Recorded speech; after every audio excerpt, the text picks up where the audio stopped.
Hi అండి, అందరికీ నమస్తే. నేను మీ తెలుగమ్మాయి లక్ష్మి. అందరూ ఎలా ఉన్నారు ఫ్రెండ్స్? బాగున్నారా? నేనైతే చాలా బాగున్నాను. ఫస్ట్ ఆఫ్ ఆల్ మీ అందరికీ చాలా చాలా థ్యాంక్స్ అండి. ఫంక్షన్ వీడియోకి చాలా మంచి కామెంట్స్ పెట్టారు. మీలో చాలామంది నందు తల్లిని ఆశీర్వదించారు. చాలా హ్యాపీ అనిపించిందండి. అందరికీ చాలా చాలా థ్యాంక్స్. మీ అందరి ప్రేమాభిమానాలు ఎప్పుడు నాపై ఇలాగే ఉండాలి అని మనస్ఫూర్తిగా కోరుకుంటున్నాను.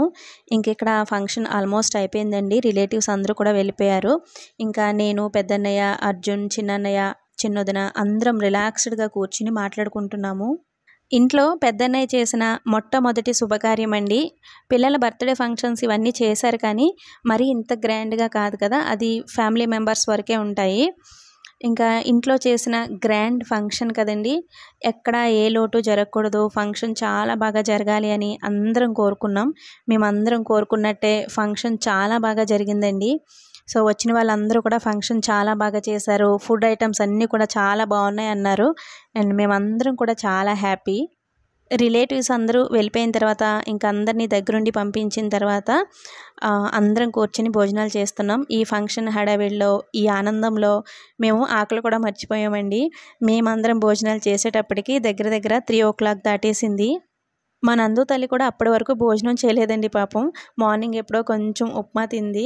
మధ్యలో ఒకసారి స్టేజ్ పైకి వెళ్ళిన తర్వాత ఆకలేస్తుంది అత్త, ఏమైనా తీసుకురా అంది. నేను భోజనం తీసుకొచ్చి తినిపిందాం కొంచెం అని అనుకున్నాను, కానీ అస్సలు కుదరలేదు. స్టేజ్ పైన ఎవరో ఒకరు ఉండటం అలా అయిందనమాట. ఒకసారి ఐస్ క్రీమ్ తీసుకొచ్చి తినిపించాను, కొంచెం డ్రింక్ ఇచ్చాను. అట్లా ఇంకా లాస్ట్ వరకు మాతో పాటు ఉండిపోయింది. ఇంకా మాతో పాటే భోజనం చేస్తుంది ఇక్కడ. ఫంక్షన్లో అన్నయ్య చేయించిన ఫుడ్ ఐటమ్స్ అన్నీ కూడా చాలా టేస్టీగా ఉన్నాయండి. ఫంక్షన్కి వచ్చిన ప్రతి ఒక్కరూ ఫుడ్ చాలా బాగుంది అని చెప్పి వెళ్ళారు.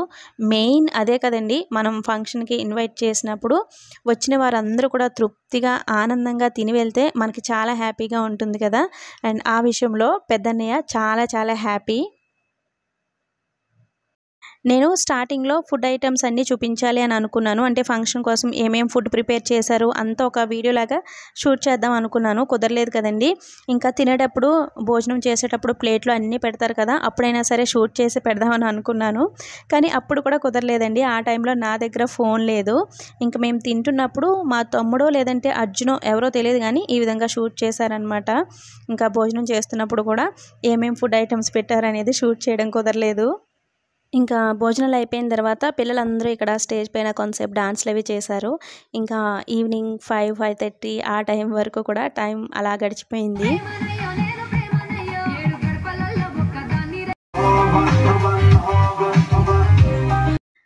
సాత్విక్కి తెలుగు పాటలు పెద్దగా తెలియదు, కానీ హిందీ సాంగ్స్ ఏమైనా ప్లే చేస్తే కనుక కొంచెం అట్లా స్టెప్పులు వేస్తాడనమాట. ఇంకా మా నందు తల్లి డాన్స్ చాలా బాగా చేస్తుందండి. ఏ సాంగ్ పెట్టినా స్పాంటేనియస్గా స్టెప్పులు వేస్తుంది. ఇంకా 6-6:30 ఆ టైంకి నేను బయలుదేరుతున్నానండి. నెక్స్ట్ డే మార్నింగే మాకు జర్నీ ఉంది. పుట్టింటి నుంచి వెళ్తున్నప్పుడు ఏ ఆడపిల్లకైనా సరే సహజంగా ఆ బాధ అనేది వచ్చేస్తుంది కదండి. నేనైతే ఈసారి అస్సలు బాధపడకూడదు. అన్నయ్య చాలా బాగా ఇంట్లో ఫంక్షన్ చేసుకున్నాడు, అందరూ హ్యాపీగా ఉన్నారు, నేను అసలు ఏడుస్తూ వెళ్ళకూడదు, నవ్వుతూనే ఇంట్లోంచి వెళ్ళాలి అని అనుకున్నాను. కానీ నా మేనకోడలైతే నన్ను ఏడిపించేసింది. ఇక్కడ వదిన వాళ్ళిద్దరూ నాకు బొట్టు పెట్టి బట్టలు పెట్టి పంపిస్తున్నారు. ఆడపిల్లకి ఎంత ఉన్నా సరే, తన అత్తింటి వాళ్ళు ఎంత గొప్ప వాళ్ళైనా సరే, పుట్టింటి వాళ్ళు పెట్టిన పసుపు కుంకుమే ఆడపిల్లకి ఎక్కువ కదండి. వాళ్ళు ఏం పెట్టినా సరే చాలా గొప్పగా అందరికీ చెప్పుకుంటూ ఉంటుంది. అలాగే నేను కూడా. మా అన్నయ్యలిద్దరూ నాకు ఏం పెట్టినా ఆనందమేనండి. నాకు ఇది కావాలి, ఇది పెట్టండి అని నేను ఎప్పుడు వాళ్ళని డిమాండ్ చేయలేదు. నాకేం కావాలో వాళ్ళకి తెలుసు, నాకేం పెట్టాలో కూడా వాళ్ళకి తెలుసు. నేను ఒక్కటే కోరుకుంటానండి, నా అన్నలిద్దరూ వాళ్ళ వాళ్ళ ఫ్యామిలీస్తో వాళ్ళు చాలా హ్యాపీగా ఉండాలి.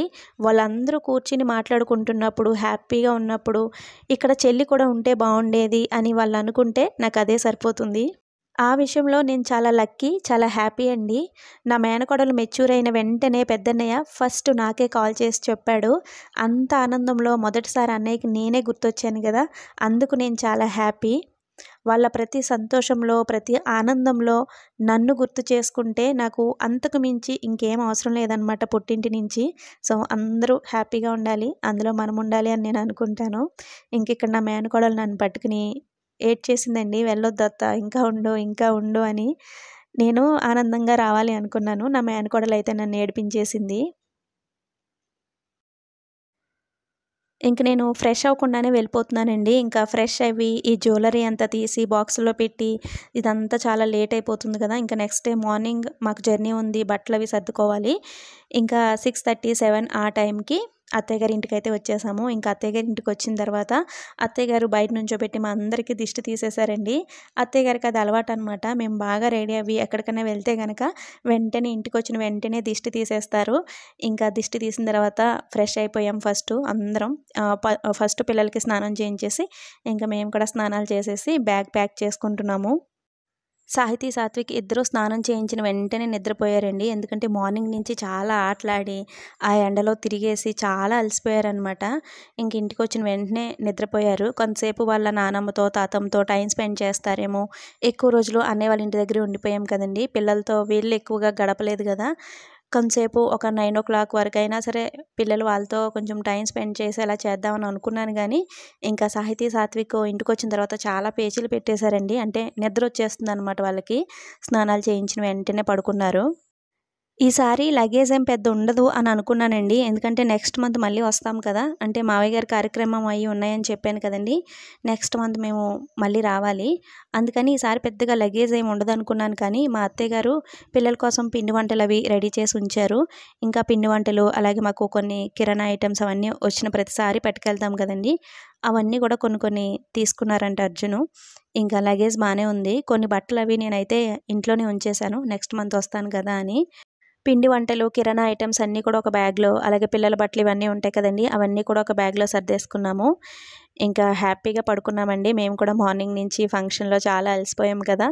ఇంకా హ్యాపీగా పడుకున్నాం. భోజనం కూడా చేయలేదు. ఒక గ్లాస్ మజ్జిగ తాగి పడుకున్నాము.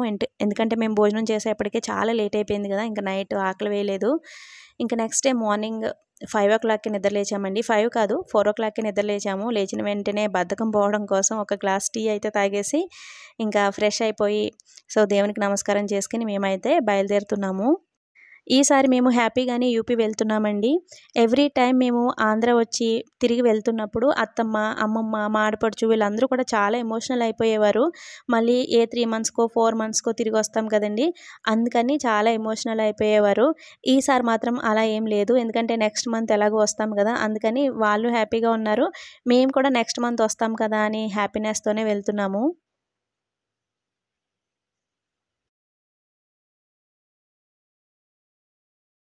ఇక్కడ మేము పాలకొల్లు రైల్వే స్టేషన్‌కైతే వచ్చేసాము. మేము ఎవ్రీ టైమ్ తాడేపల్లిగూడెం వెళ్ళి, తాడేపల్లిగూడెం నుంచి ఝాన్సీ వెళ్ళే ట్రైన్ ఎక్కేవాళ్ళమండి. కానీ ఈసారి ఆ ట్రైన్ క్యాన్సిల్ అయింది. అందుకని విజయవాడ నుంచి మేము బుక్ చేసుకున్నామండి ట్రైన్. ఇప్పుడు మార్నింగ్ 6:30, 7 ఆ టైంకి పాలకొల్లు నుంచి డైరెక్ట్ విజయవాడ ట్రైన్ ఉంది. ఆ ట్రైన్‌కి వెళ్ళిపోయి విజయవాడలో దిగి, విజయవాడ నుంచి మేము ఝాన్సీ వెళ్ళే ట్రైన్ ఎక్కుతాము. ఈ జర్నీ మేము ఫస్ట్ టైమ్ చేస్తున్నామండి. అంటే పాలకొల్లు నుంచి విజయవాడ వెళ్ళటం, విజయవాడ నుంచి ట్రైన్ ఎక్కడం ఇదంతా కూడా ఫస్ట్ టైమ్ అనమాట. ఎప్పుడు కూడా తాడేపల్లిగూడెం నుంచే మా జర్నీ ఉండేది. ఫస్ట్ టైమ్ ఈ విధంగా జర్నీ చేయటం. ఈ ట్రైన్ ఎక్కాం కదండీ! సాహితీ, సాత్విక్ ఇద్దరికీ ఈ ట్రైన్ అస్సలు నచ్చలేదనమాట. ఈ ట్రైన్ ఏంటి ఇలా ఉంది? ఎంతమంది జనం ఉన్నారేంటి? ఏసీ లేదేంటి? ఇట్లా చాలా క్వెషన్స్ అయితే అడిగారు. నాకైతే ఈ జర్నీ నచ్చిందండి. అంటే పాలకొల్లు నుంచి విజయవాడ వెళ్ళే ఈ ట్రైన్ జర్నీ నచ్చింది. ఎర్లీ మార్నింగే జర్నీ కదండీ! ఇంకా విండోస్ అవన్నీ ఓపెన్ చేసున్నాయి. బయట నుంచి చల్లటి గాలి వస్తూ, అవన్నీ ప్రకృతిని ఆస్వాదిస్తూ వెళ్తున్నట్టు అనిపించింది. చాలా బావుంది జర్నీ అయితే. ఎంతైనా మన గోదావరి జిల్లా అందాలే వేరు కదండీ! పచ్చని పంట పొలాలు, కొబ్బరి చెట్లు, పచ్చని ప్రకృతి. మనం ఎక్కడికి వెళ్ళినా సరే, మళ్ళీ మన ఊరు ఎప్పుడొస్తామా అని ఎదురు చూస్తూనే ఉంటాము. వెళ్తున్నాను కానీ, మనసులో ఏదో ఒక చిన్న దిగులు, బాధ ఉందండి. నెక్స్ట్ మంత్ వస్తాను తెలుసు. అయినా కూడా ఏదో ఒక చిన్న బాధ అనమాట. ఎందుకంటే, నేనొస్తున్నప్పుడు నా మేనకోడలు చాలా ఏడ్చేసింది కదండీ! ఫంక్షన్ అయిన వెంటనే కాకుండా, ఒక 2 డేస్ తర్వాత అట్‌లీస్ట్ ఒక్క 1 డే అయినా సరే, నేనక్కడుండి రావాల్సింది అని అనిపించింది. కానీ తప్పదు. మేము నెక్స్ట్ డేకే టికెట్స్ అవన్నీ కూడా ముందే బుక్ చేసేసుకున్నాము. ఇంకా ఎన్ని రోజులున్నా, ఇంకా ఎప్పుడు బయలుదేరి వస్తున్నా సరే, ఆ బాధ అనేది కంపల్సరీ ఉంటుంది కదండీ! ఏదో ఒక తెలియని బాధ ఎప్పుడు నేనొస్తున్నా సరే ఉంటుంది. ఇంకిది వీరవాసరం రైల్వే స్టేషన్ అండి. వీరవాసరంకి లోపల చింతలకోటు గారు అనే ఒక విలేజ్ ఉంటుంది. అక్కడ మా బాబాయ్ వాళ్ళు ఉంటారండి. లాస్ట్ టైం నేను ఆంధ్ర వచ్చినప్పుడు వాళ్ళ ఊరు కూడా వెళ్ళాను కదా! ఇంకా మా తమ్ముడండి నా పక్కన కూర్చున్నాడు కదా! తను మా తమ్ముడు. తను ఆకువీడు ఎంఆర్ఓ గారి దగ్గర వర్క్ చేస్తాడు. ఇంకా అప్ అండ్ డౌన్స్ చేస్తాడనమాట. మార్నింగు ఈ ట్రైన్‌కి వెళ్ళిపోతాడండి. మళ్ళీ ఈవినింగ్ 5:30కో, 6కో మళ్ళీ ఈ ట్రైన్ ఉందంట ఆకువీడు నుంచి. ఆకువీడు మీదుగా వస్తదనమాట. ఇంకా అప్పుడు ఎక్కేసి 8:30 ఆ టైంకి మళ్ళీ వీరవాసరంలో దిగిపోతాడనమాట. ఆ విధంగా అప్ అండ్ డౌన్స్ చేస్తాడు. ఇంక మా తమ్ముడు ఆకువీడులో దిగిపోయాడు కదండీ! సాత్విక్ అయితే ఏడుపు స్టార్ట్ చేశాడు. ఎందుకంటే మా తమ్ముడు కూడా మాతో పాటు యూపీ వస్తున్నాడేమో అని అనుకున్నారనమాట వాళ్ళిద్దరూ. ఇంక మధ్యలో దిగిపోయేసరికి వాళ్ళిద్దరూ కొంచెం డల్ అయిపోయి సాత్విక్ అయితే ఏడుపు కూడా స్టార్ట్ చేశాడు. చిన్నమామ కావాలి అని చాలా సేపు పేచీలు పెట్టాడండి. ఇంక ఎలాగోలాగా ఊరుకోబెట్టాను. ఇంక మేము విజయవాడ రైల్వే స్టేషన్‌కైతే వచ్చేసాము. విజయవాడ అంటేనే ఒక డివోషనల్ ఫీలింగ్ కదండీ! మన దుర్గమ్మ తల్లి కొలువై ఉన్న ఊరు కాబట్టి, సో, మనందరికీ కూడా అంటే ఆంధ్ర వాళ్ళందరికీ కూడా విజయవాడ అంటే చాలా ఇష్టం. ఇంకా విజయవాడ రైల్వే స్టేషన్‌కొచ్చిన తర్వాత మా ట్రైన్ వచ్చే ప్లాట్‌ఫామ్ దగ్గరికి వెళ్ళిపోయి కూర్చున్నాము. మార్నింగ్ నుంచి ఇంకా సాహితీ, సాత్విక్ ఏమీ తినలేదు కదండీ! నిద్ర లేచిన వెంటనే ఇంకా ఫ్రెష్ అయిపోయి వచ్చేసాం కదా! ఇంకా ఆకలి అంటున్నారు. మా అత్తమ్మ ఓపికకి నిజంగా హ్యాట్స్ ఆఫ్ చెప్పాలండి. రాత్రి మేము చాలా అలసిపోయి ఇంకా బట్టలు సర్దుకున్న తర్వాత పడుకున్నాం కదా! మేము పడుకున్న తర్వాత వాళ్ళ మనవలకి ఈసారి వచ్చినప్పుడు బెల్లం తాలికలు చేసి పెట్టలేదు అని ఇంకా నైట్ కూర్చుని బెల్లం తాలికలు తయారు చేశారండి అత్తమ్మ. నిజంగా ఆవిడ ప్రేమకి నాకు కళ్ళలోంచి నీళ్ళొచ్చేసాయనమాట. ఈ బాక్స్ ఓపెన్ చేసి చూడగానే. అత్తమ్మ బాక్స్‌లో ఏం పెట్టారో కూడా నాకు సరిగ్గా తెలీదు. ఏం పెట్టారో కూడా నేను చూడలేదు. నేను మార్నింగ్ లేచి ఫుడ్ ఏమి ప్రిపేర్ చేసుకోను అత్తమ్మ. మీరు కూడా ఏం ప్రిపేర్ చేయకండి. ట్రైన్‌లో తీసుకుంటాము. ఎందుకంటే మేము వెళ్ళే ఎక్స్‌ప్రెస్‌లో ఫుడ్ దొరుకుతుందనమాట. మనం టికెట్స్‌తో పాటు బుక్ చేసుకోవచ్చు. లేదంటే నార్మల్‌గా కూడా ఫుడ్ దొరుకుతుందనమాట. మనం ఆర్డర్ ఇస్తే వచ్చేస్తుంది. అందుకని ఫుడ్ ఏం ప్రిపేర్ చేయొద్దు అత్తమ్మ. నేను కూడా లేచి ఏం ప్రిపేర్ చేసుకోలేను అని చెప్పాను. సో, అయినా సరే మా అత్తయ్య గారైతే పిల్లల కోసం బెల్లం తాలికలు ప్రిపేర్ చేశారనమాట. నైటే మేము పడుకున్న తర్వాత ఆహ్, తయారు చేశారంట ఇవి. ఇవి ప్రిపేర్ చేయడానికి ఒకరిద్దరైనా సరే ఉండాలి కదండీ! ఒక్కరే చేయడం చాలా కష్టం. అయినా సరే ఆవిడ మనవల మీద ప్రేమతో చేశారనమాట. సాహితీ, సాత్విక్‌కి, మా హస్బెండ్‌కి ఈ బెల్లం తాలికలంటే చాలా ఇష్టం. నాకు అంతగా ఇష్టం ఉండదు. నేను పెద్దగా తినను. మేము ఎప్పుడు ఆంధ్ర వచ్చినా సరే మా అత్తయ్య గారు కంపల్సరీ పిల్లల కోసం, మా హస్బెండ్ కోసం ఈ బెల్లం తాలికలు ప్రిపేర్ చేస్తారండి. ఒక్కొక్కసారి మేము ఆంధ్రాలో దిగేటప్పటికే రెడీగా ప్రిపేర్ చేసి ఉంచుతారనమాట. ఇంకా ఇంటికి వెళ్ళిన వెంటనే వీళ్ళు తింటారు. అలా చేయడం కుదరకపోతే గనక ఇంకా మేము ఉన్నన్ని రోజుల్లో ఏదో ఒక రోజు కంపల్సరీ బెల్లం తాలికలు ప్రిపేర్ చేస్తారు. ఇంకా ఈసారి పిల్లలు తినలేదు అని చాలా ఓపికగా ఇంకా నైట్ అంతా కూర్చుని వీటిని ప్రిపేర్ చేశారు. ఇంకా పిల్లలు కూడా రైల్వే స్టేషన్‌లో చాలా ఎంజాయ్ చేస్తూ తిన్నారు. ఇంకిక్కడ వేరొక బాక్స్‌లో పెరుగు ఆవడ కూడా ప్రిపేర్ చేసి పెట్టారండి. ఈ పెరుగు ఆవడంటే నాకు, మా హస్బెండ్‌కి చాలా ఇష్టం. వీటి టేస్ట్ కూడా చాలా చాలా బావుంది. మార్నింగ్ 4:00కి నిద్ర లేచి అత్తమ్మ ప్రిపేర్ చేశారండి ఈ పెరుగు ఆవడ. అంత ఓపికనమాట మా అత్తయ్య గారికి. ఆవిడ ఓపికకి నేనెప్పుడు మెచ్చుకుంటూనే ఉంటాను. ఓపిక కూడా కాదండి, మా మీద ప్రేమ అనమాట ఇదంతా. ఇంకా నలుగురం కూర్చొని హ్యాపీగా అత్తమ్మ పెట్టిన బెల్లం తాలికలు, ఈ పెరుగు ఆవడ ఇవన్నీ కూడా తిన్నామనమాట. మేము వెళ్ళే ట్రైన్ విజయవాడ నుంచి ఆఫ్టర్‌నూన్ 12:30కి ఉందండి. ఇంకా 1 అవర్ మేము రైల్వే స్టేషన్‌లోనే వెయిట్ చేశాము. అర్జున్ అయితే చాలా స్ట్రెయిన్ అయ్యారండి. అంటే ఫంక్షన్ ముందు రోజే వచ్చారు కదా! ముందు రోజే వచ్చారు. ఫంక్షన్ ఒక్కరోజు మాత్రం ఉన్నారండి. నెక్స్ట్ డే మార్నింగ్ మళ్ళీ వెంటనే జర్నీ కదా! ఆయనైతే బ్యాక్ టు బ్యాక్ జర్నీస్‌తో చాలా స్ట్రెయిన్ అయ్యారనమాట. ఝాన్సీ నుంచి వచ్చేటప్పుడు కూడా ఆయన డైరెక్ట్ తాడేపల్లిగూడెం వరకు ట్రైన్‌లో రాలేదు. ఇలాగే అంటే విజయవాడ వరకు ఒక ట్రైన్‌లో వచ్చి, విజయవాడ నుంచి బస్సులో వచ్చి, అలా చాలా ఇబ్బంది పడుతూ వచ్చారనమాట. మెయిన్‌గా ఆయన వచ్చింది మా కోసమేనండి. తాడేపల్లిగూడెం నుంచి ఝాన్సీ వెళ్ళే ట్రైన్ క్యాన్సిల్ అయిందని తెలిసి, ఇంక నేను రావడానికి చాలా ఇబ్బంది పడతాను కదా పిల్లలతో. ఈ విధంగా విజయవాడ రావడం, ఈ విజయవాడ నుంచి ఎక్కడం ఇవన్నీ కూడా నాకు తెలీదు కదండీ పెద్దగా. ఇంకా నేనేమి ఎక్కడ ఇబ్బంది పడతానో అని ఇంక అప్పటికప్పుడు ఆయన బయలుదేరొచ్చారనమాట. ఇంకా ట్రైన్ ఎక్కిన వెంటనే హ్యాపీగా పడుకున్నామండి. ఇంకా భోజనాలవి ఏం చేయలేదు. బ్రేక్‌ఫాస్ట్ అవి చాలా లేట్‌గా చేసాం కదండీ మేము రైల్వే స్టేషన్‌లో. ఇంకా అందుకని ఆకలి వేయలేదు. ట్రైన్ ఎక్కిన వెంటనే ఫస్ట్ పిల్లల్ని పడుకోబెట్టేసి మేము కూడా పడుకున్నాము. ట్రైన్ అయితే చాలా నీట్‌గా ఉందండి. ఫస్ట్ టైమ్ ఈ ట్రైన్‌లో మేము జర్నీ చేస్తున్నాం. ఇది దురంతో ఎక్స్‌ప్రెస్ అనమాట. చాలా నీట్‌గా చాలా బావుంది. ఎప్పటికప్పుడు క్లీన్ చేస్తూ బాత్రూమ్స్ అన్నీ కూడా ఎప్పటికప్పుడు క్లీన్ చేస్తూ చాలా బావుంది. ఇందులోనే మనం టికెట్‌తో పాటు ఫుడ్ కూడా ఆర్డర్ పెట్టుకుంటే గనక తక్కువ కాస్ట్‌కే అవుతుందండి.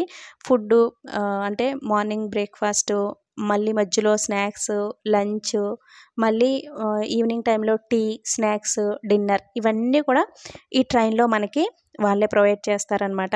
అయితే మనం టికెట్‌తో పాటుగా అది కూడా బుక్ చేసుకోవాలి ఫుడ్ కూడా. ఇంకా నిద్రపోయి లేచిన తర్వాత నాకు కొంచెం హెడేక్‌గా అనిపించిందండి. ఒక మంచి టీ ఉంటే బావుండనిపించింది. నాకు ఈ విధంగా ట్రైన్‌లో వచ్చే టీలు అస్సలు నచ్చవనమాట. టీ గాని, కాఫీ గాని అస్సలు టేస్ట్‌గా ఉండవు. రైల్వే స్టేషన్‌లో ఒక్కొక్కసారి ట్రైన్ ఆగిన తర్వాత బయట నుంచి తీసుకొచ్చి అమ్ముతారు కదండీ! ఆ టీ, కాఫీ కొంచెం పర్వాలేదు బావున్నాయి అనిపిస్తుంది గానీ, ఇంకా ట్రైన్‌లో మనకి వీళ్ళు తీసుకొచ్చి ఇచ్చే టీ నాకెందుకో అస్సలు నచ్చదు. ఇప్పుడు తీసుకున్న టీ కూడా అస్సలు బాలేదనమాట. ఒక కప్పే తీసుకున్నాం అందుకని. బావుంటే తీసుకుందాం అన్నట్టు. ఇంకా నేను కొంచెం తాగి అర్జున్‌కైతే ఇచ్చేసాను. ఇంకా నైట్ డిన్నర్‌లోకి ఇంకా ట్రైన్‌లోనే ఆర్డర్ పెట్టుకున్నామండి. వాళ్ళైతే తీసుకొచ్చారు. చెప్పాను కదండీ! టికెట్‌తో పాటుగానే మనం ఈ ఫుడ్ ఆర్డర్ పెట్టుకుంటే గనక మనకి కొంచెం తక్కువ కాస్ట్ పడుతుంది ఫుడ్ కాస్టు. ఇదైతే ఇప్పుడు రూ. 250 పడిందంటండి. చాలా ఎక్కువే అనుకున్నాను నేనైతే. కొంచెం జీరా రైస్, ఆహ్, దాల్ అంటే పప్పు, ఒక 4 చపాతీలు, చపాతీల్లోకి ఆలు కర్రీ, అలాగే పన్నీర్, బఠానీ కర్రీ, పెరుగు, ఒక స్వీట్. ఇదనమాట ఈ ఫుడ్డయితే. ఇది మొత్తం కలిపి రూ. 250. ఫుడ్ టేస్ట్ అయితే పర్వాలేదండి. బానే ఉంది. మా పిల్లలకైతే పప్పుంటే సరిపోతుంది. ఇంకేం అవసరం లేదనమాట. నేనిక్కడ పన్నీర్ కర్రీ ఏమో అనుకున్నాను. అది పన్నీర్ కర్రీ కాదు. కోఫ్తా కర్రీ అనమాట. అది కూడా కొంచెం స్పైసీగా బానే ఉంది. మరీ చప్పచప్పగా లేకుండా టేస్ట్ అయితే బానే ఉన్నాయి. కానీ మన ఇంటి ఫుడ్డే కదండీ! మనం ఇంటి దగ్గర నుంచి ఏది తెచ్చుకున్నా సరే, కొంచెం తిన్నా సరే మనకి చాలా సాటిస్ఫైడ్‌గా కడుపు నిండినట్టు అనిపిస్తుంది. కానీ ఈ ట్రైన్ జర్నీలో మనం ఫుడ్ ఆర్డర్ పెడతాం కదండీ! అది ఎంత తిన్నా సరే మనకెందుకో అంత సాటిస్ఫైగా అనిపించదు. నాకైతే ఎందుకో నచ్చదు. ఎక్కువ తినాలని కూడా అనిపించదు. ఇంకా తీసుకున్న తర్వాత వేస్ట్ చేయకుండా తినాలి కదండీ! ఇంకా పిల్లలిద్దరికీ భోజనం తినిపించేసి, మేము కూడా భోజనం చేసేసి హ్యాపీగా పడుకున్నాము. నెక్స్ట్ డే మార్నింగ్ 5:00కి మేము ఝాన్సీ రైల్వే స్టేషన్‌లో అయితే దిగిపోయాము. చాలా సేఫ్‌గా మేమైతే యూపీ వచ్చేసాము. ఇంకా ఈ రోజు నుంచి నా డే రొటీన్‌గా ఉంటుంది. ఆంధ్రాలో అందరితో ఎంజాయ్ చేసొచ్చాను కదండీ! ఇంకా 3, 4 డేస్ నాకు అక్కడ ఆలోచనలే ఉంటాయన్నమాట. వాళ్ళందరూ గుర్తొస్తూ ఉంటారు. ఒక 3, 4 డేస్ అలా ఉంటుంది. తర్వాత మళ్ళీ నార్మల్ అయిపోతాను. ఇంకా మేము రైల్వే స్టేషన్ బయటకైతే వచ్చేసాము. ఈ వీడియోని ఇంతటితో ఎండ్ చేసేస్తున్నాను ఫ్రెండ్స్. వీడియో నచ్చితే తప్పకుండా ఒక లైక్ ఇవ్వడం, అలాగే ఒక మంచి కామెంట్ పెట్టడం అస్సలు మర్చిపోవద్దండి. మీరు పెట్టే ఒక మంచి కామెంట్, మీరిచ్చే ఒక చిన్న లైక్ నాకు నా ఛానల్ గ్రో అవ్వడానికి చాలా చాలా హెల్ప్ చేస్తుందండి. సో, తప్పకుండా వీడియో చూస్తున్న ప్రతి ఒక్కరూ వీడియోని లైక్ చేయండి. అలాగే ఒక మంచి కామెంట్ కూడా పెట్టండి. అలాగే మీలో ఎవరైనా ఫస్ట్ టైం నా ఛానల్ చూస్తున్నట్లయితే ఇటువంటి మరిన్ని వీడియోస్ కోసం ఛానల్‌ని సబ్స్క్రైబ్ చేసుకోండి. మరొక మంచి వీడియోతో మళ్ళీ మీ ముందుకొస్తాను. Thanks for watching. బాయ్.